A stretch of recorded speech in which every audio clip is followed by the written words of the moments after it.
সবচেয়ে বড় দায়িত্ব আমাদের ফরজ দায়িত্ব প্রথম হলো নিজেকে জাহান্নাম থেকে বাঁচানো। কি নিজেকে জাহান্নাম থেকে বাঁচানো? কারণ এটাই যে আল্লাহ কিন্তু আপনাকে পছন্দ করে মানুষ বানাইছেন। প্রত্যেক ব্যক্তির পছন্দের একটা দাম আছে না নাই? আপনার পছন্দের দাম আছে না নাই? প্রত্যেক ব্যক্তির কিন্তু পছন্দের একটা দাম আছে, ঠিক না? ছোট হোক বড় হোক, বাচ্চারও তো পছন্দের একটা দাম আছে, ঠিক না? তাহলে আল্লাহ কিন্তু আপনাকে পছন্দ করে মানুষ বানাইছেন। আল্লাহ যদি পছন্দ না করতেন আপনি আর আমি মানুষ হতে পারতাম না। পারতেন? দ্বিতীয়, আল্লাহ কিন্তু পছন্দ করে আপনাকে মুসলমানের ঘরে পাঠাইছেন। আল্লাহ যদি পছন্দ না করতেন তাহলে আপনি মুসলমানের ঘরে আসতে পারতেন। বলবেন মুসলমানের ঘরে আসার দ্বারা আমার বেনিফিট কি হইল, লাভ কি হইল? হয়তো আজকে আপনাকে আমি লাভ দেখাইতে পারবো না, শুধু বুঝাইতে পারবো। আপনি যদি নিজেকে মুসলমান স্বীকৃতি দিয়া মরে গেলেন, সারা জীবন স্বীকৃতি দিলেন যে আমি মুসলমান, এই হিসাবে চলে গেলেন, আর দুনিয়ার কাগজে কলমেও জানলো আপনি মুসলমান, তাহলে হইতে পারে একদিন একটা পর্ব আসবে যে কাফেররা দোজখে দেখা আপনাকে বলবে যে কিরে তুই না মুসলমান ছিলি, তুই আমাদের সাথে কেন? তুই এটা বলতে দেরি, আল্লাহর রহমতে জোশ আসতে দেরি হবে না। আল্লাহ ঘোষণা দিবে ওকে বাহির করো, দোজখ থেকে বাহির করো, জান্নাতে পাঠাও। এই দৃশ্য দেখা কুরআন বলে কাফেররা বলবে ইয়াউমা ইয়াওয়াদ্দুল্লাযীনা কাফারু লাউ কানু মুসলিমিন। হায় আমরা যদি এদের মতোই নামদারি মুসলমান হইতাম তাহলে আজকে আমাদেরকে দোজখের থেকে বাহির, আমাদের জন্য দোজখ থেকে বাহির হওয়ার সুযোগ হতো। কিন্তু আমরা তো এদের মতো নামদারি মুসলমানও ছিলাম না, বিদায় আমরা তো চিরদিনই এখানে থাকবো। তো ওদের ক্রিটিসাইজ করার কারণে ওই যে আপনি সারা জীবন স্বীকারোক্তি দিচ্ছেন আমি মুসলমান, কাগজে কলমে লেখছেন আমি মুসলমান, ওই বেনিফিট যদিও আজকে আপনি পান না, আপনি প্রশ্ন উঠে দিতে পারেন যে মুসলমানের ঘরে আইসা আমার লাভটা কি হলো? তো আপনাকে আমি এতটুকু বুঝাইতে পারবো, কিন্তু দেখাইতে পারবো না। দেখানোর জন্য ওই দিনের অপেক্ষা করতে হবে, যেই দিন কাফেররা বলবে যে তুমি আমাদের সাথে কেন? আমরা তো সারা জীবন অনলাইনে দেখলাম তুমি নিজেকে মুসলমান লিখতে, তুমি মুসলমান বলতে, তুমি মুসলমান স্বীকার করতে, তো তুমি আমাদের সাথে কেন চলে আসলা? ওই দিন বেনিফিট দেখবে। তো যেটা বুঝাইতেছিলাম, নিজেকে জাহান্নাম থেকে বাঁচানো এটা হলো আমার সবচেয়ে বড় ফরজ দায়িত্ব। শুধু দায়িত্ব না, ফরজ দায়িত্ব। কেননা আপনার পছন্দের যদি মূল্য থাকে তাহলে আল্লাহর পছন্দের কোনো মূল্য নাই না? নাই। আল্লাহ আমাকে প্রথম পছন্দ করছে মানুষ হিসাবে, দ্বিতীয় পছন্দ করছেন মুসলমান হিসাবে, তৃতীয় পছন্দ করছেন উম্মতে মুহাম্মদী হিসাবে, খায়রে উম্মত হিসাবে, সর্বশেষ উম্মত হিসাবে। বরং কিয়ামতের দিন আল্লাহর পক্ষে সাক্ষী হিসাবে। আর কয়টা বলবো? 5টা কিন্তু বইলা ফেলছি, আরো 5 ডজন বলা যায়।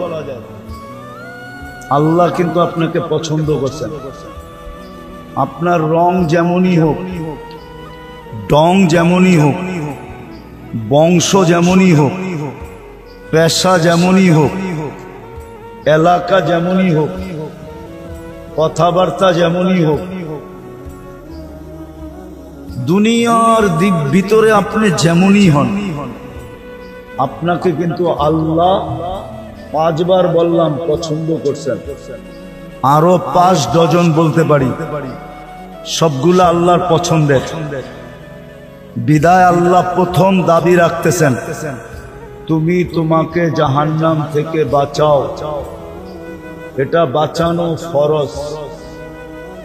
যেমন মাগরিবের নামাজ ফরজ ছিল, ইচ্ছা করলে এই এলাকাবাসী, ইচ্ছা করলে মাদকদিয়ালারা মাগরিবের নামাজে নিজেকে জাহান্নাম থেকে বাঁচাইতে পারত। প্রমাণ দিতেছি আমি, ইচ্ছা করলে বাঁচাইতে পারত, জাহান্নাম থেকে বাঁচাইতে পারত। যদি মাগরিবের নামাজে জুমার নামাজের চেয়ে বেশি উপচে পড়া বীর হইতো। উপচে পড়া বীর বোঝেন? দারুণ ক্ষমতার অতি বীর, দারুণ ক্ষমতার অধিক বীর যদি হইতো, আর মাগরিবের নামাজ পড়া 7 বার পড়তো। আমার লগে পড়েন, আল্লাহুম্মা আজিরনি মিনান নার, আল্লাহুম্মা আজিরনি মিনান নার, আল্লাহুম্মা আজিরনি মিনান নার, আল্লাহুম্মা আজিরনি মিনান নার, আল্লাহুম্মা আজিরনি মিনান নার, আল্লাহুম্মা আজিরনি মিনান নার, আল্লাহুম্মা আজিরনি মিনান নার। পড়তে দেরি, জাহান্নাম থেকে মুক্তি হইতে দেরি নাই। ইচ্ছা করলে পারত, কিন্তু জুমার সমান বিরত হয় নাই।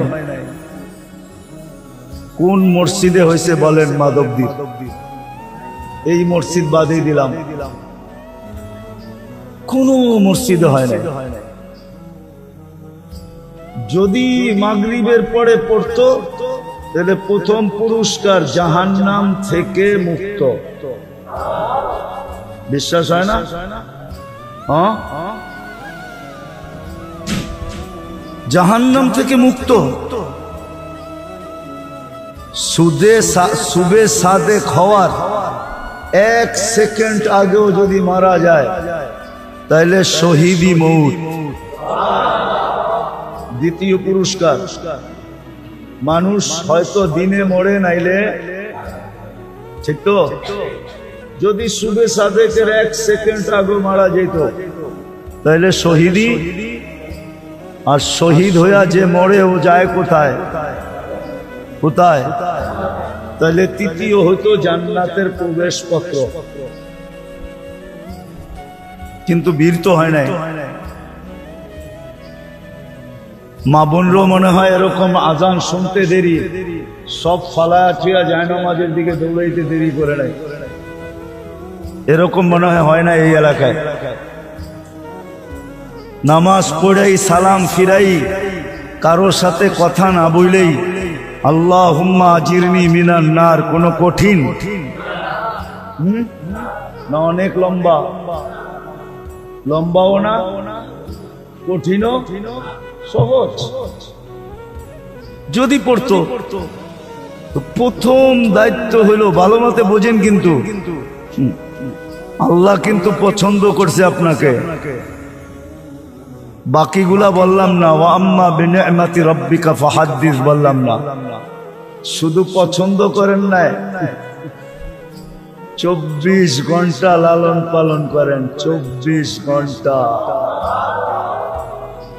1 সেকেন্ডের জন্য যদি লালন পালন ছেড়া দেন তাহলে শুধু আপনি আর আমি না, এই জগৎটাকে যদি আল্লাহ 1 সেকেন্ডের জন্য ছেড়া দেন, 1 সেকেন্ডের জন্য,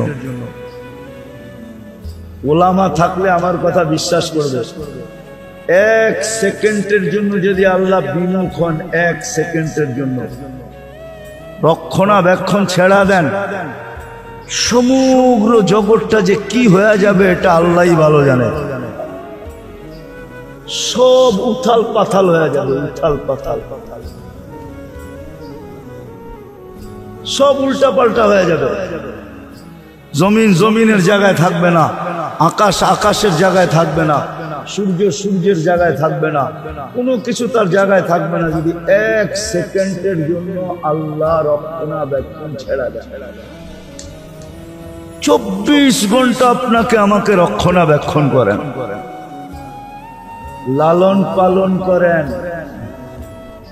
আপনি আপনার দ্বারা লালিত পালিত না, আল্লাহ লালন পালন করেন।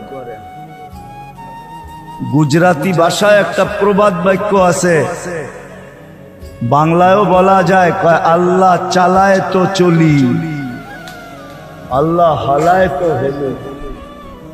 আল্লাহ চালায় বিদায় চলি, নাইলে আপনি চলতে পারতেন না। এক শ্বাস নেওয়ার ক্ষমতা নাই, এক শ্বাস। কত আর এটা বলবো, বলতে বলতে এখন পুরানো হয়ে গেছে।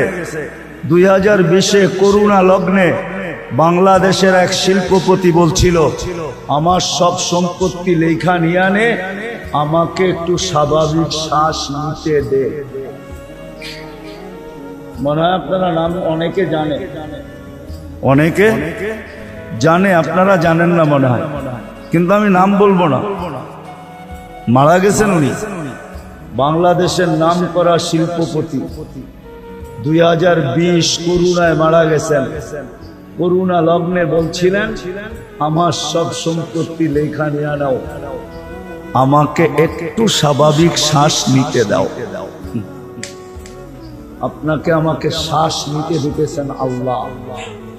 এই জন্য আল্লাহর দাবি হলো যে তোমার পছন্দের যদি মূল্য থাকে, দাম থাকে, তাইলে আমার পছন্দের মূল্য থাকবে না কেন? আমি তো তোমাকে একবার পছন্দ করি নাই, 100বার পছন্দ করছি। বিদায় আমার দাবি হলো তুমি তোমাকে জাহান্নাম থেকে বাঁচাও, আমার এই সম্পদ যেন জাহান্নামে না যায়। এটা হলো সবচেয়ে বড় ফরজ দায়িত্ব। আরে বুঝাইতে পারলাম?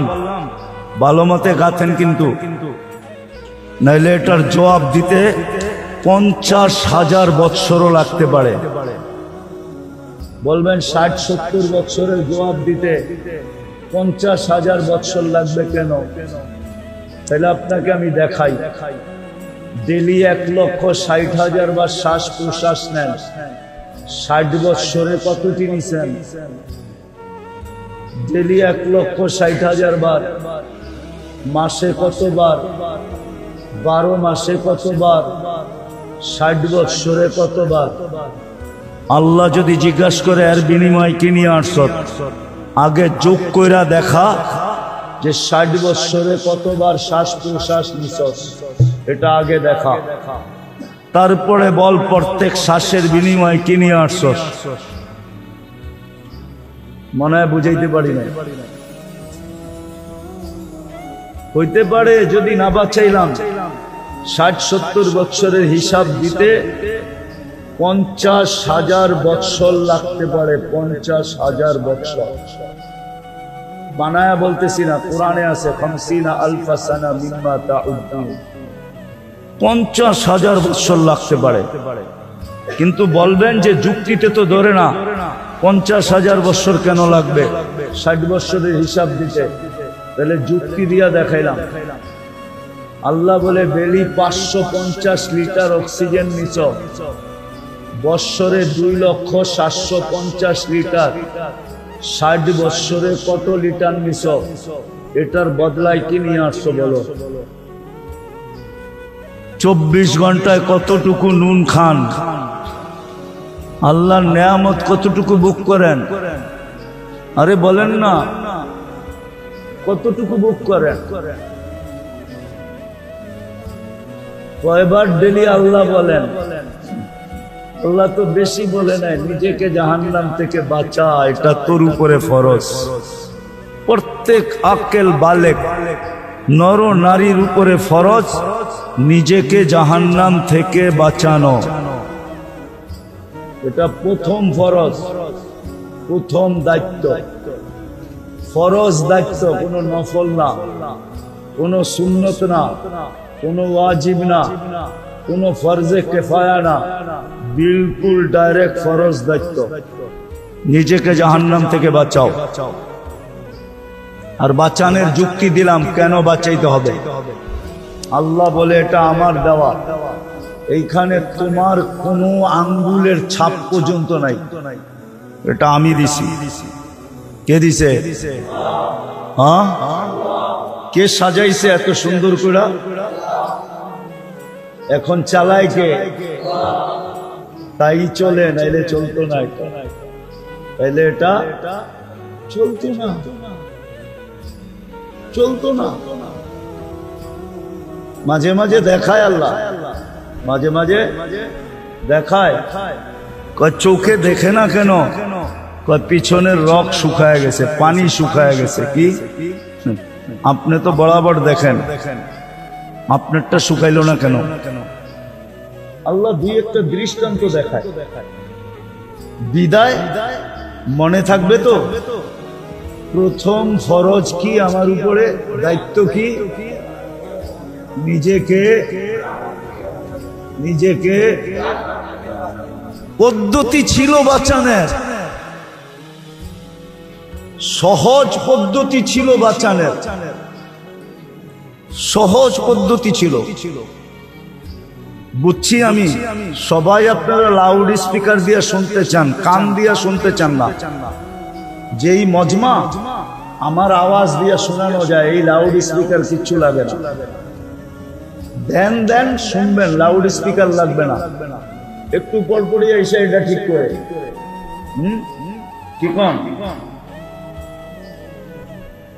দেন দেন শুনবেন কথা। তো প্রথম দায়িত্ব হলো নিজেকে জাহান্নাম থেকে বাঁচানো।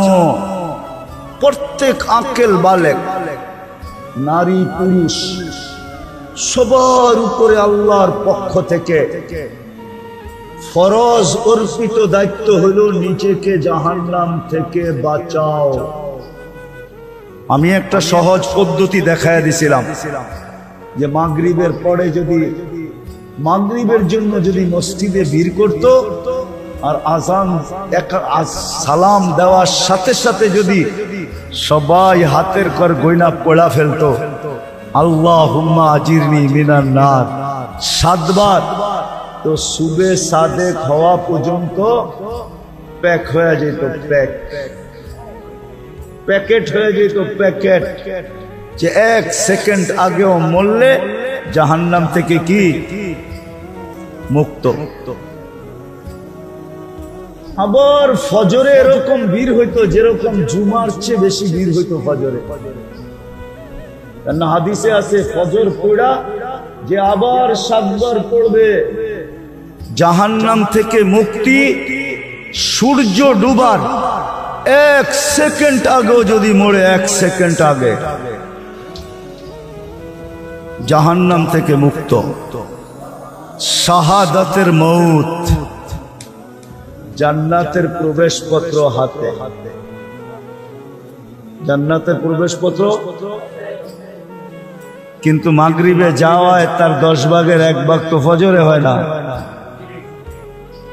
এর 10 ভাগের 1 ভাগ মুসল্লিও ফজরে হয় না। ভালো মতে দিলে গাছেন। কিন্তু আমাদের দায়িত্ব ঘাম জড়ায়া বলা। এই জন্য বলতেছি, প্রথম দায়িত্ব হলো আমার নিজেকে জাহান্নাম থেকে। কারণও বইলা দিছি, কেননা আল্লাহ পছন্দ করছে আমাকে। বলে না আমি পছন্দ করছি বইলা কথা, আল্লাহ বলে আমি পছন্দ করছি বইলা কথা। দাবি তোমাকে জাহান্নাম থেকে বাঁচাও। দ্বিতীয় ফরজ দায়িত্ব হলো তোমার পরিবারকে জাহান্নাম থেকে বাঁচাও। দরকার হলে পাও ধইরা বাঁচাও। দরকার হলে, এখানে একজন অভিভাবকও নাই বলতে পারবে না যে আমি জাহান্নাম থেকে বাঁচানোর জন্য আমার ছেলের পাও ধরছি, আমার গড়ালাদের পাও ধরছি, একজনও নাই। অথচ চিল্লায় যায় অনেকজনের পাও ধরছে, এরম লোক এখানে আছে।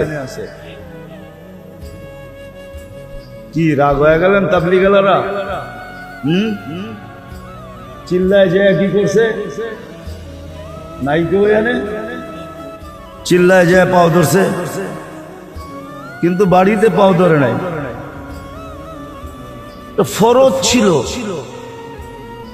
দোকানে যাওয়ার জন্য পাও ধরে বাপে, তোর পাও ধরি আমার শরীর আর চলে না, তুই যা দোকানটা একটু খালি খুললা বয়া থাকবে। ধরে না, ধরে না, শুধু খুলা বয়া থাকবে, তোর কিচ্ছু করতে হইব না, বাকি কর্মচারীরা করব, তুই খালি ক্যাশটায় বয়া থাকবি। তোর পাও ধরি, তুই ফ্যাক্টরিতে যা একটু খালি বয়া থাকবি, এটার জন্য পাও ধরে। কিন্তু জাহান্নাম থেকে বাঁচানোর জন্য পাও ধরে না।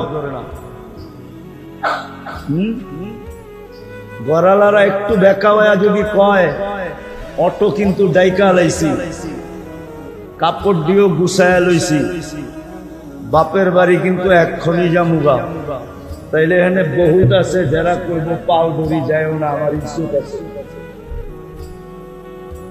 কি কইবেন না?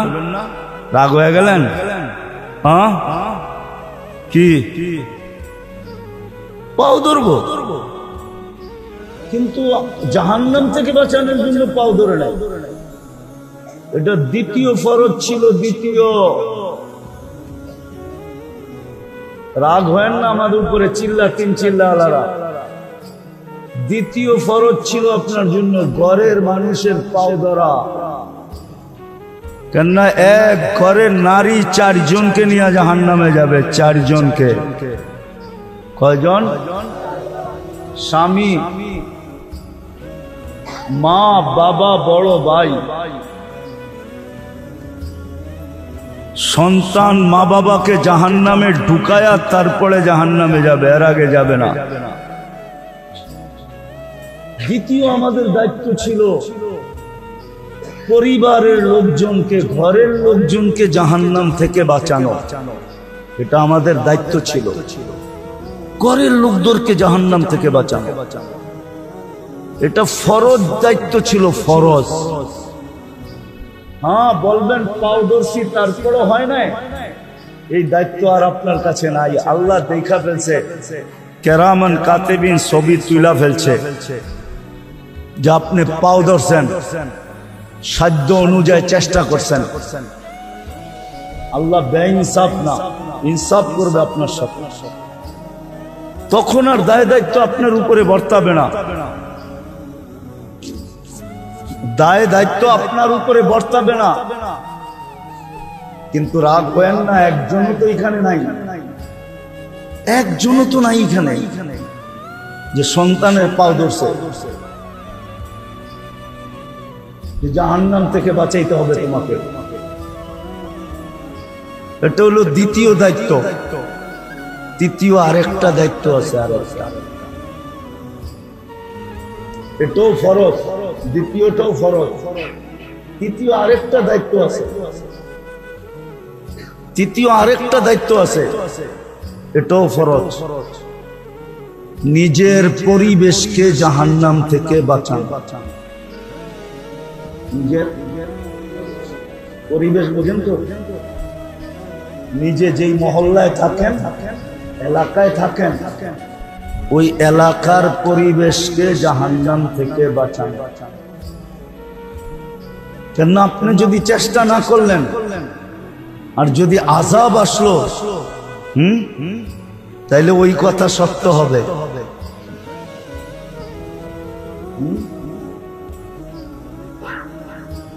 কবি বলছিল আর কি, लग जाए अगर आग, যদি পুরা মহল্লা আগুন লেগে যায়, হ্যাঁ, তাহলে সমস্ত ঘরই কিন্তু পুরার আশঙ্কা হবে, ঠিক না?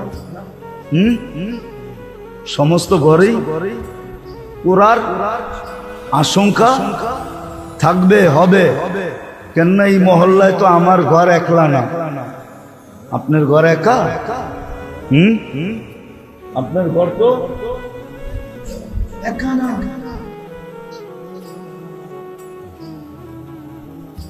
আপনার ঘর একা না। এই জন্য তৃতীয় ফরজ দায়িত্ব হলো নিজের মহল্লাকে জাহান্নাম থেকে বাঁচানো। আমি আর দূরে নিলাম না, দূরে নেওয়ার অভ্যাস নাই আমার, এই জন্য দূরে নিলাম না। কমসে কম নিজের মহল্লাকে জাহান্নাম থেকে বাঁচানো, নিজের ইউনিয়নকে বাঁচান, নিজের পরিবেশকে বাঁচান। এই তিনটা দায়িত্ব প্রত্যেকের উপরে। কেননা আপনাকে আমাকে আল্লাহ পছন্দ করছে, আল্লাহ। এই তিন দায়িত্ব যদি পুরা না করলাম, হতে পারে কিয়ামতের দিন দাঁড় করায় দিতে পারে, আর ওই দাঁড়ানোটা 50,000 বৎসরেরও হতে পারে। আলা কুল্লুকুম রাইন ওয়া কুল্লুকুম মাসউলুনা আন রায়াতিহি। প্রত্যেকে দায়িত্বশীল। কু আনফুসাকুম ওয়া আহলিকুম নারা। তোমাকে বাঁচাও, তোমার পরিবার পরিজনকে বাঁচাও, পরিবেশওয়ালাদের মহল্লাওয়ালাদেরকে বাঁচাও। নাইলে যদি খোদাই গজব চলে আসে, তাহলে সব ঘরের ভিতরে আসবে।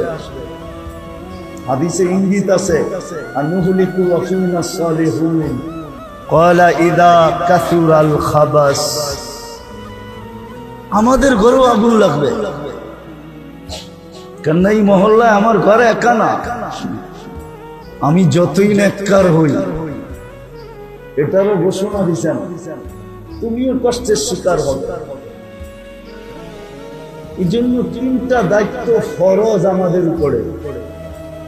নিজেকে বাঁচানো, দ্বিতীয় কি পরিবারকে বাঁচানো, তৃতীয় হলো নিজের পরিবেশকে বাঁচানো, মহল্লাকে বাঁচানো। আমাদের উপরে ফরজ। বাঁচাও। আজকে এই তিন কথা না বুঝার কারণে আর তিনটা না করার কারণে, এই তিনটা যদি মুসলমান বুঝতো আর তিনটা যদি করত, সমস্ত দুনিয়ার মহল্লা আলারা যদি, মুসলিম মহল্লা আলারা যদি এটা করত, তাহলে আজকে মুসলমানদের এই দুরবস্থা হতো না। মুসলমানদের যে দুরবস্থা আজকে, এটা কোনোদিন হইতো না। দুনিয়া আলাদের কাছে তো মুসলমানদের পানির দাম নাই নাই নাই নাই। দুনিয়া আলাদের কাছে টানলেও মুসলমানের পানির দাম এখন নাই। কিন্তু কিভাবে নিবেন জানি না, মনে হয় এই পানি মাথার উপরে ওঠে না। পানি মাথার উপরে ওঠে না। উঠলে তো এই দুরবস্থা মুসলমানদের হইতো না। আজকে দুনিয়ার প্রেক্ষাপটে মুসলমানদের যে দুরবস্থা, 38,000 ফিলিস্তিনি মরে গেল, নারী শিশু। 38,000 মানুষের রক্ত, 38,000। বুঝবেন কি বুঝবেন না জানি না। ওলামা তো দেখতেও আসি না, দুই একজন দেখতেছি, এরা বুঝবে কি জানি না। এতগুলা মানুষের রক্ত, অথচ রক্ত জোড়ে নাই। রক্ত কি জোড়ে নাই। উসমান রাদিয়াল্লাহু তাআলা আনহু, উসমান রাদিয়াল্লাহু তাআলা আনহু শহীদ হয়ে গেছেন। শহীদ বায়াতে রেজওয়ানের ভিতরে মিথ্যা খবর ছড়ায় গেছে, উসমান শহীদ হয়ে গেছে, অথচ শহীদ হন নাই। সাহাবারা বলতেছে, ইয়া রাসূলুল্লাহ, উসমান শহীদ হয়ে গেছে, রক্তের বদলা ছাড়া ফিরবো তো ফিরবো কি করে? তোমরা করি আর না করি রক্তের বদলা তো নিব। বলছে মুখ দিয়া বললে তো হবে না, বায়াত করো। তো গাছের নিচে মরণের বায়াত করতেছে সবাই। আল্লাহ চুপচাপ কিচ্ছু বলে না। ওহি পাঠায় দিলি তো পারতেন, ঠিক না? যে উসমান তো মরে নাই, শহীদ হয় নাই, এটা মিথ্যা খবর। যখন সবার বায়াত শেষ, তো আল্লাহ উল্টা আয়াত পাঠাইতেছেন, ইয়াদুল্লাহি ফাওকা আইদিকুম, আমিও তোমাদের সাথে হাত, তোমাদের হাতের উপরে হাত রাখবো। যেখানে মিথ্যা কথার উপরে বায়াতে রেজওয়ান হইতেছে, আর আল্লাহ বিলকুল চুপচাপ, জিবরিল আইসা কিচ্ছু বলতেছে না, বরং উল্টা আল্লাহ বলতেছে আমার হাতও তোমাদের সাথে। ওইখানে ৩৮,০০০ মরে গেছে। কোন দোয়া উপরে উঠতেছে না। উলামা দোয়া করতেছে, তোলাবা দোয়া করতেছে, আল্লাহ ওয়ালারা করতেছে। এখন যান হাজিরা মক্কায় যায় দোয়া করতেছে না, করতেছে না? হ্যাঁ, কি মরণের মিছিল করতেছে না বাড়তেছে? হ্যাঁ, মুসলমানের দুরবস্থা কমতেছে না বাড়তেছে? কেন? কারণ এটাই, মুসলমান বুঝে নাই যে আমার ফরজ দায়িত্ব কি। ফরজ দায়িত্ব প্রথম নিজেকে জাহান্নাম থেকে বাঁচাও, পরিবারকে বাঁচাও, তোমার পরিবেশকে বাঁচাও।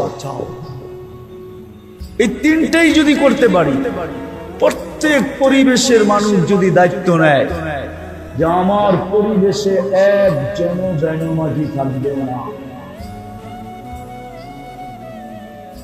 আমি দরকার হলে পায়ে ধরবো, দরকার হলে হাতে ধরবো। ও মেরে দোস্ত, রাগ হয়ে যায় না, রাগ হবেন বলবো। এইখানের তাবলীগওয়ালারা আছে, এই মহল্লার তাবলীগওয়ালা দূর দূর যায় মানুষের পাও ধরতেছে, কিন্তু এই মহল্লাবাসী দালাদের পাও ধরতেছে না, যে আমি তোমাদের পাও ধরতেছি। যে মসজিদ বইলা দাও, মসজিদ, আমি মসজিদে বৈশা বইলা দিতেছি, মিডিয়া নোট করে নে, আজকে যদি মুসলমান ফজরের নামাজে জুমার সমপরিমাণ লোক ঘোরা দিতে পারে, তাহলে কালকের থেকে মুসলমানদের বিজয়ের পালা শুরু হবে। বিজয়ের ঝান্ডা আকাশের ভিতরে উঠতে থাকবে, পতাকা উঠতে থাকবে। কুরআনে লেখা নাই, ইহুদিদের কিতাবে লেখা আছে, ইহুদিদের কিতাবে, যে যেদিন মুসলমানের ফজরের জামাত আর জুমার জামাত সমান হবে, ওই দিন থেকে মুসলমানদের বিজয়ের পালা শুরু হবে। আপনি ভাবছেন ওরা প্রতিদিন ফজরে আইসা দেখা যায় আপনার মুসল্লি কয়জন হয়েছে, আর একটা মুসলি হাসি দিয়া চলে যায় আর বলে এখনো বাড়ে নাই, বিদায় আমাদের কোনো চিন্তা নাই, কচু কাটা কর আর জামলে তা কর, ওদের বিজয়ের পালা শুরু হবে না, না, না, না, না, না। এই জন্য আমাদের তিনটা দায়িত্ব, ভালো মতে বোঝেন, কিন্তু আমি শেষ জায়গায় চলে আসছি কথার। তিনটা দায়িত্ব আপনার উপরে ফরজ, এক কদম হেলাইতে পারবেন না, এক কদম। আজকে হয়তো হেলায়া দিতে পারেন, কিন্তু কালকে হেলাইতে পারবেন না। হেলায়া দেওয়া বোঝেন? হেলায়া দেওয়া বোঝেন না? বোঝেন? আজকে মনে হয় সমাজের বড় ব্যক্তিত্ব, পুরা সমাজ হেলায়া দেন, ঠিক না? এলাকার ব্যক্তিত্ব মানুষ, পুরা এলাকা হেলায়া দেন, ঠিক না? থানার ব্যক্তিত্বমান মানুষ, থানা হেলায়া দেন, ঠিক না? ফ্যাক্টরির মালিক কর্মচারী করে হেলায়া দেন, ঠিক না? কালকে কিন্তু আপনি পাও হেলাইতে পারবেন না। অন্যরে হেলাইবেন প্রত্যেকা লা ইয়াসাল কাদামা আব। আল্লাহর রাসূলের কথা, পাও হেলাইতে দিবে না আল্লাহ যতক্ষণ পর্যন্ত প্রশ্নের উত্তর না দিবে। হেলান হেলান তো দূরের কথা, স্টিল বানায় দিবে, স্টিল নড়তে পর্যন্ত দিবে না, এরকম বানায় দিবে কিয়ামতের দিন। ভালো মতে বোঝেন। এই জন্য আসেন, শেষ জায়গায় চলে আসছি, আর কথা বাড়ায় লাভ নাই, অল্পতেই যথেষ্ট। আসেন, এই মহল্লার যারা আছে, মাদকদ্বীপ যারা আছে, এই মহল্লার নাওয়ান আপনারা সবাই মাদকদ্বীপ তো। আজকের থেকে দায়িত্ব নেন যে আমি আমাকে জাহান্নাম থেকে বাঁচাবো, পরিবারকে বাঁচাবো, আমার মাদকদ্বীপকে বাঁচাবো। এটার জন্য যতটুকু করতে হয়, যেইভাবে করতে হয় ওইভাবে করেন। আছে দুনিয়াতে প্রমাণ আছে। বিপদ আসলে কি আমরা বেঁচে যাব না? আপনি বেঁচে যাবেন। আমি আপনাদেরকে প্রমাণ দিতেছি। প্রথম সুনামি যখন আসে, তা আমি 3.5 মাস পরে ইন্দোনেশিয়া গেছি। তখনও উদ্ধার অভিযান চলতেছিল, আর আমি 8.5 ঘন্টার ফ্লাইট ছিল আমার। আমি জাকার্তা করছি, 350 কিলোমিটার আমি এই 2 চোখে দেখছি। একটা বাড়িও দাঁড়ানো ছিল না, সব মিশানো ছিল, একটা বাড়িও ভালো পাইনি। কিন্তু 350 কিলোমিটার ভিতরে একটা মসজিদও একটা সুতার দাগ পড়ে না, একটা মসজিদও কিছু হয় না। চলেন আরেকটা উদাহরণ দিই। আজ থেকে 10-12 বছর হবে, 2009 কি 10 হবে, তুর্কিতে একটা ভূমিকম্প আসছিল, একটা শহর বসে গেছিল। আরে তুর্কিতে না, ইটালিতে একটা শহর দোষা গেছিল। ওই শহরে আমি গেছিলাম। ওই শহরে একটা মসজিদ ছিল, ওই মসজিদে আমি বয়ান করছি। পুরো শহর দোষা গেছে, কিন্তু মসজিদ কিচ্ছু হয় না। আপনারা যদি শুরু করেন, তাহলে বিপদ আইলে আল্লাহ বাঁচায় দিবে। বিপদ আসলে কি করবে? বাঁচায় দিবে। আমি এতটুকু আপনাদেরকে বলবো, আমি চিল্লা 3 চিল্লা বলবো না, আমি এটা অভ্যস্ত না। আমি এতটুকু অবশ্যই বলবো যে মাদকদ্বীপের মানুষ আজকে 3টা দায়িত্ব বোঝেন, যেটা আপনার উপরে ফরজ। বাকি দূর দূর যায় পাও ধরা, দুনিয়ার এই কোণার থেকে ওই কোণায় যাওয়া, এটা আপনার উপরে ফরজ না। হইতে পারে, কিন্তু কেফায়া হবে, ফরজ না। আপনার উপরে যেটা সবচেয়ে জরুরি ফরজ দায়িত্ব, সেটা হলো নিজেকে বাঁচাও, ঘরকে বাঁচাও, এলাকাকে বাঁচাও। আজকের এই মজমা যদি এই কথা, আমার কথা যদি বুঝা থাকে, আর এই মজমা যদি আজকে অঙ্গীকার করে যে আমরা ওই পর্যন্ত বসবো না, ওই পর্যন্ত বসবো না, ওই পর্যন্ত বসবো না, যতক্ষণ পর্যন্ত আমরা আমাদেরকে না বাঁচাইলাম, ঘরকে না বাঁচাইলাম, ঘরকে না বাঁচাইলাম, আমার মাদকদ্বীপকে না বাঁচাইলাম, ততক্ষণ পর্যন্ত আমি শান্তিতে বসবো না। যদি এই মজমাই আজকে এই প্রতিজ্ঞা করে নেয়, আর নিজে যেটা বুঝলো, এটা মাদকদ্বীপ প্রত্যেক মানুষকে বুঝাইলো যে ভাই এতটুকু কিন্তু আমাদের দায়িত্ব, ফরজ করতেই হবে। আর যদি সবাই বুঝা নিল, আর প্রত্যেকে যদি নিজেকে বাঁচানোর জন্য চেষ্টা করতে শুরু করলো, ঘরকে বাঁচানোর চেষ্টা শুরু করলো, মাদকদ্বীপকে বাঁচানোর, পরিবেশকে বাঁচানোর শুরু করলো, তাহলে মনে হয় দুনিয়ার ভিতরে সর্বপ্রথম মডেল ছিল জায়গা হিসাবে মদিনা মুনাওয়ারা। মানুষ হিসাবে সাহাবায়ে কেরাম। তো আমার বিশ্বাস বাংলাদেশ কেন দুনিয়ার ভিতরে প্রথম মডেল হবে মাধবদী, জায়গা হিসাবে, আর মানুষ হিসাবে মডেল হবে মাধবদীর মানুষগুলা। কি এটা কি কঠিন? এটার জন্য বাড়ি ছাড়তে হবে, ঘর ছাড়তে হবে? কিচ্ছু না। বাড়িও ছাড়তে হবে না, ঘরও ছাড়তে হবে না, ব্যবসাও ছাড়তে হবে না, বাণিজ্যও ছাড়তে হবে না। প্রত্যেক মানুষ নিজের ক্ষেত্রে বসে যদি এই দায়িত্ব নেয়, আর হক্কানি আলেমদের থেকে জিজ্ঞাসা করে, হক্কানি একটা উদাহরণ দিতে বুঝবেন?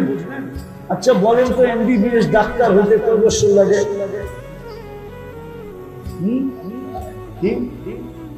8 বছর। তো পুরান কথা বলতেছে, ওটা পুরান। আগে 4 বছর ছিল, ইন্টার্নি 1 বছর ছিল, এখন ইন্টার্নি 2 বছর। আমার মনে হয় কি ছেলেরা কি কয়, যুবকরা কি কয়, জানা জোনা নাই? বর্তমানে এমবিবিএস ডাক্তার হলে কয় বছর লাগে? না বেড়া, তো ঠিক না। কি ভাই কলেজে পড়ে না কেউ? হ্যাঁ,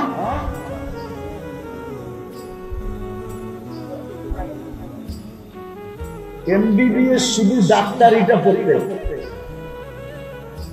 আচ্ছা মাইনা নিলাম 6 বছর লাগে। কত? কি 6 থেকে 7 বছর, 5 বছর ক্লাস করতে হয়, 2 বছর মনে হয় ইন্টার্নি করতে হয়। আচ্ছা এখান থেকে যায়া ফোন করে জিজ্ঞেস এলো 7 বছর লাগে, 7 বছর। আচ্ছা পল্লী চিকিৎসক হতে কয় বছর লাগে? কয় মাস? এটা দিয়ে সবাই জানে। পল্লী চিকিৎসক হইতে কয়দিন লাগে? 6 মাস। এখন মনে হয় একটু বাড়ায় 1 বছর করছে। কত? ওইখানে লাগে 7 বছর, এইখানে লাগে কয় বছর? পল্লী চিকিৎসক হইতে কয়দিন লাগে? 6 মাস থেকে 1 বছর। আর পুরা ডাক্তার হইতে লাগে 7 বছর, 6 থেকে 7 বছর, ঠিক না? হক্কানি আলেম আল্লাহওয়ালাদেরকে বলেন যে আমি এই 3 ফরজ আদায় করতে চাই, কিন্তু আমি তো আপনাদের মতো 8 বছর, 10 বছর, 12 বছর, 18 বছর লাগাইতে পারবো না। 18 বছর লাগাইতে পারবো না। আলেম হয়ে গেলেই শেষ হয়ে যায় না, কিন্তু আলেম হয়ে গেলেই শেষ হয়ে যায় না। মৌত পর্যন্ত পড়তেই হয়, শিখতেই হয়, শিখাইতেই হয়। আমি তো এত পারবো না, আমাকে পল্লী চিকিৎসক বানায় দেন, আমাকে শর্টকাট বলে দেন, যেন আমিও বাঁচতে পারি, গলালাও বাঁচতে পারে, আর মহল্লাবাসীও বাঁচতে পারে। এই জন্য উলামায়ে কেরাম মিলা, সাহাবা উলামায়ে কেরাম মিলা, উলামায়ে কেরামের সত্যায়িত করার দ্বারা 5 কাম উলামায়ে কেরাম দিছেন। 5 কাম, 5 কাম যদি আপনি করতে পারেন, তাইলে আশা করি আপনিও বেঁচে যাবেন, বড়ালারও বেঁচে যাবে, এলাকাওয়ালারাও বেঁচে যাবে। কয় কাম? কয় কাম? কয় কাম? কয় কাম? 5 কাম। যদি 5 কাম করতে পারে, কি কঠিন? হ্যাঁ, সহজ। 5 কাম যদি আপনি করতে পারেন মন প্রাণ দিয়া, তাইলে হয়ে যাবে। 3টা হয়ে যাবে, 3টা হয়ে যাবে। 3 দায়িত্ব আদায় হয়ে যাবে, 3 দায়িত্ব আদায় হয়ে যাবে। 5 কাম যদি করতে পারেন। ডেলি মসজিদে বসে ভাবেন, 2 মিনিট সবাই বসে ভাবেন যে আমাদের মহল্লার কে আসে মসজিদে, কে আসে না। এটার নাম মশওয়ারা। ভাবেন, যারা আসে না ওদের লিস্টি করেন, তারপরে আমি 2.5 ঘন্টা বলবো না, ডেলি 10 মিনিটের জন্য বাইরে যান, যায়া ঘরে যায়া ওদের হাতে পায় কয় কাম হয়ে গেল, কয় কাম, 2 কাম হয়ে গেল, ঠিক না? মসজিদে যারা আসে ওদেরকেও ফাজাইল শুনান, আর ঘরে যাইও ফাজাইলি তালিম কইরা সবার হাতে পায়ে ধইরা তৈয়ার করেন, দিনদার বানান। কয় কাম হয়ে গেল, কয়টা হইলো, কয়টা হইলো, 3টা হয়ে গেল। চতুর্থ, নির্দিষ্ট একদিন কইরা, একদিন নির্দিষ্ট কইরা সবাইকে হাতে পায়ে ধইরা মসজিদে আইনা আল্লাহর ঘরের পরিবেশে বসায়া। এতদিন তো ডেলি যাইতেন, ওর পরিবেশে ওকে রাইকা হাতে পায়ে ধরতেন। একটা কাহিনী মনে উঠছে, বলে ফেলবো? আমি কিন্তু কাহিনীতে বিশ্বাস না, কিন্তু মনে উঠছে, কি করবো, বলে ফেলি। দেখি আপনাদের কাজে লাগে কিনা। এক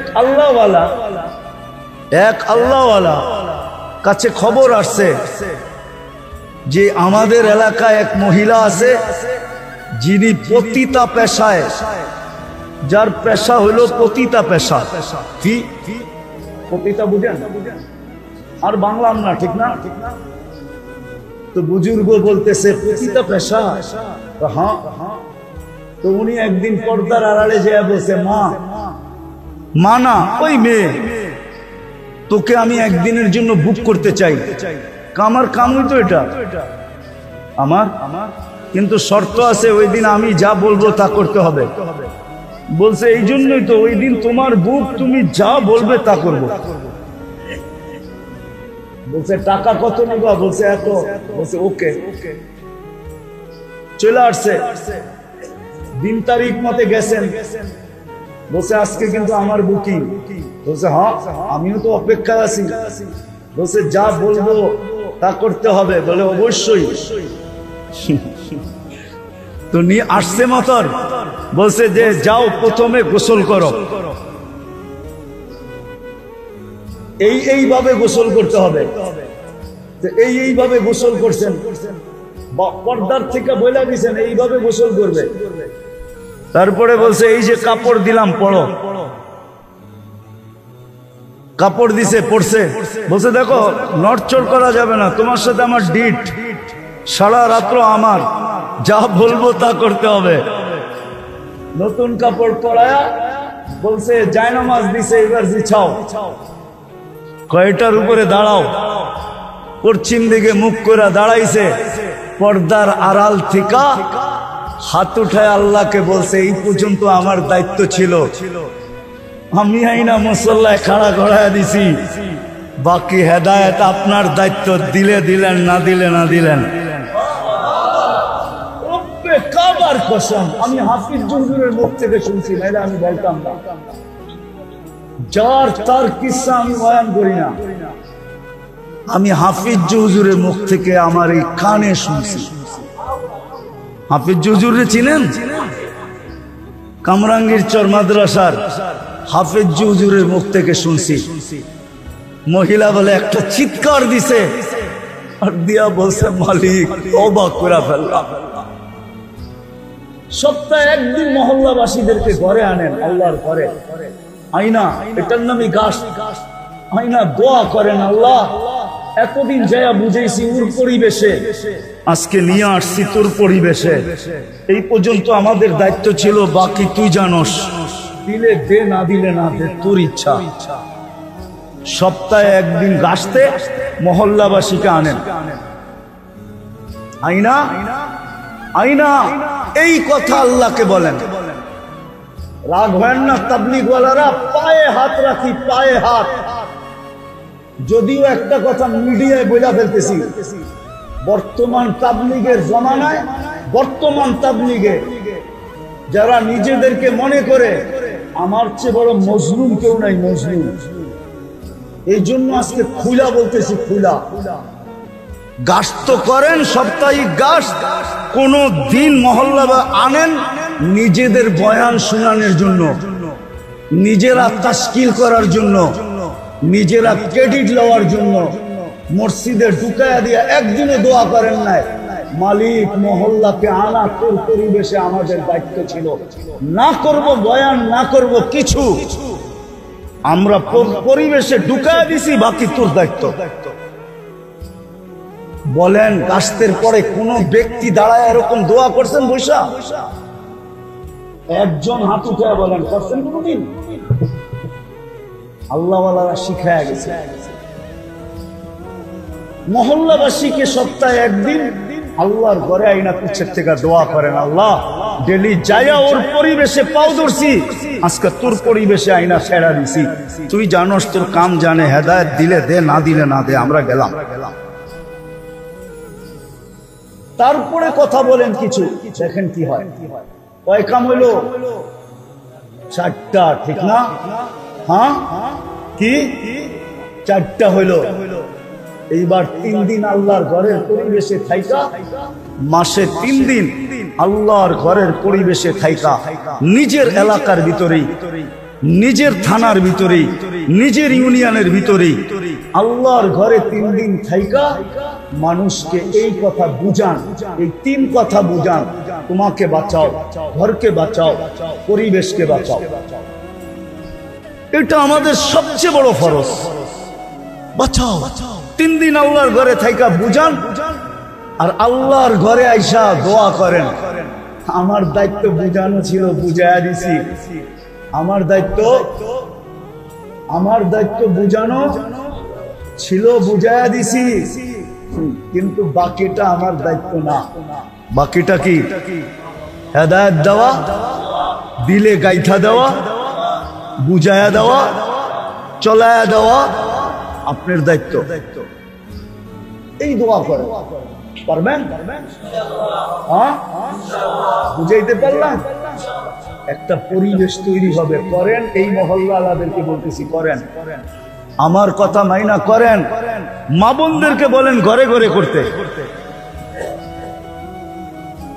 প্রত্যেক আকেল বালেক পুরুষ নারীর উপরে এই 3টা দায়িত্ব জরুরি। নিজেকে বাঁচানো, ঘরকে বাঁচানো, পরিবেশকে বাঁচানো। আজকে নিজে বাঁচলেও ঘর বাঁচা নাই, ঘর বাঁচলেও পরিবেশ বাঁচা। যদি পরিবেশ বাঁচা থাকতো তাহলে বললাম না মুসলমানের এই দুরবস্থা হতো। ওইখানে তো রক্ত জোড়েই নাই, তারপরও বলতেছে ইয়াদুল্লাহি ফাওকা আইদিকুম। এইখানে তো 38,000-এর রক্ত ঝরে গেছে। শুধু এক জায়গায়, কত জায়গায় যে রক্ত মুসলমানের ঝরতেছে, ডেলি ঝরতেছে। দোয়া করতেছি, কোনো কাজে লাগতেছে না। এই জন্য পায়ে হাত দিয়া বলি, আজকে আমার কথা বোঝা, বুঝা চলেন, অঙ্গীকার করি। আমি আপনাদেরকে বলবো না আপনি দূর দূর যান, আমি মাদক দিয়ালাদেরকে বলবো মাদক দিয়ে সামলাও। মাগরিবের ওয়াক্ত হলো, আযান হলো, পুরো মাদক দিয়ে যেন থাইমা গেল। সব মসজিদে দৌড়াইতেছে, জায়গা না পাইলে মার্কেটের ভিতরে দাঁড়ায় গেছে। দোকানদার দোকানে, মার্কেটওয়ালা মার্কেটে, ফ্যাক্টরিওয়ালা ফ্যাক্টরিতে, অফিসওয়ালা অফিসে, অরে রাস্তাওয়ালা রাস্তায় দাঁড়ায় গেছে। কেন দাঁড়ায় গেছো? 3 রাকাত পড়া সালাম ফিরাইতে দেরি, 7 বার পড়তে দেরি, জাহান্নাম থেকে মুক্তির পরোয়ানা লইতে দেরি হবে না, এই জন্য দাঁড়ায় গেছি। মাধবদীর হাইওয়ে পর্যন্ত যেন জাম হয়ে যায়, হাইওয়ে মানুষ দাঁড়ায় যায়। এত মানুষ মসজিদে জায়গা পাবে কোথায়? হাইওয়ে জামাত হইতেছে। মাধবদী সামলান, নরসিংদী সামলান। প্রত্যেক থানা আলা, ইউনিয়ন আলা যদি ইউনিয়ন সামলানি শুরু করে, তাহলে সারা দুনিয়া সামলায়া যাবে। আর নাইলে যেইভাবে মেহনত করে আসতেছি, মায়ে কইছে বানতে দান, বানতে আসি উদা দান। চিনেন? গ্রাম্য শব্দ বোঝেন? মনে হয় বোঝেন নাই। বুঝছেন? মায়ে বলছে আগে ডেকি ছিল না, দান বানতে দান, বানতে আসে কি উদা দান। চিনেন? এখনো শুকায় নাই, তো ওইটা বাংলা কি চাউলে তো কি, চিরা কয়ভাবে খাওয়ান যায়? শুধু একভাবে, কি ভিজায়া খাওয়ান যায়, ঠিক না? নাইলে শুকনা খাইবেন আর পানি খাইবেন, এই তো একই কথা, ঠিক না? আর চাউল 100 ভাবে খাওয়া যায়। কি 100 ভাবে চাল খাওয়া যায় না? 100 প্রকারের চাল খাওয়া যায়। কি দরকার হলে জাউ রান্ধেন, দরকার হলে খিচুড়ি রান্ধেন, দরকার হলে পোলাও রান্ধেন, দরকার হলে কাচ্চি রান্ধেন, দরকার হলে ভাত রান্ধেন, দরকার হলে চিংড়ি রান্ধেন। কি আরো তো কত আইটেম আছে, ঠিক না? দরকার হলে পাউডার বানান, রুটি বানান, দরকার হলে পিঠা বানান, ঠিক না? আর কথা শুনুন আপনাদের। এখন তাবলীগ করতেছি এইভাবে, তা করতে কইছে তাবলীগ করতেছি ওদাদানের মতো। এই জন্য মেরে দোস্ত পায়ে হাত দিয়া বলি, সামলান মাধব দিশা ওয়ালারা, মাধব দি সামলান। পারবেন? হ্যাঁ, এই তরতিবে কে কে মেহনত করতে রাজি আছেন? পাক্কা না মনের ঠিকা না? দেখেন তাবলীগালারা কিন্তু নিয়ত একটা শিখায় দিছে, ঠিক না? নিয়ত লেখাইতে লেখাইতে কাগজের দাম তাবলীগালারা বাড়াইছে। হ্যাঁ, দেখবেন খাতা একটা খারাপ গেছে, আর নিয়ত লেখাইতে লেখাইতে লেখাইতে লেখাইতে এই মসজিদও পাওয়া যাবে, জমা করলে মনে হয় 1 ট্রাক হয়ে যেত এই পর্যন্ত খাতা, ঠিক না? হ্যাঁ, আমি নিয়ত ফিয়ত চাই না, অঙ্গীকার করেন, ওয়াদা করেন যে আমি করব। আমি তো আপনাদেরকে দূরে নিয়ে যেতেছি না, দূর দূর নিয়ে যেতেছি না। আমি বলতেছি মাদক দিওয়ালারা মাদক দি সামলাক, এই ইউনিয়নওয়ালারা ইউনিয়ন সামলাক, ইউনিয়নের পরিবেশকে বাঁচায় দেয় জাহান্নাম থেকে। লা ইয়াহদিয়াল্লাহু বিকা রাজুলান ওয়াহিদান খায়রুল লাকা মিনাদ দুনিয়া ওয়া মা ফিহা। বেশি কিছু লাগবে না, একজনকে বাঁচায় দেন, আপনার জান্নাত গোনা যাবে। আল্লাহ রাসূল সাল্লাল্লাহু আলাইহি ওয়াসাল্লাম আলী রাদিয়াল্লাহু তাআলা আনহু বলেছে, লা ইয়াহদিয়াল্লাহু বিকা রাজুলান ওয়াহিদান। করবেন? পাক্কা তো? সত্য? কে কে করবেন? মনের ঠিকা তো না? খালি কাগজে লেখানের মতো? 1 হাতে না 2 হাতে? হ্যাঁ, আল্লাহ কবুল করুক। ওয়া মা আলাইনা ইল্লাল বালাগ।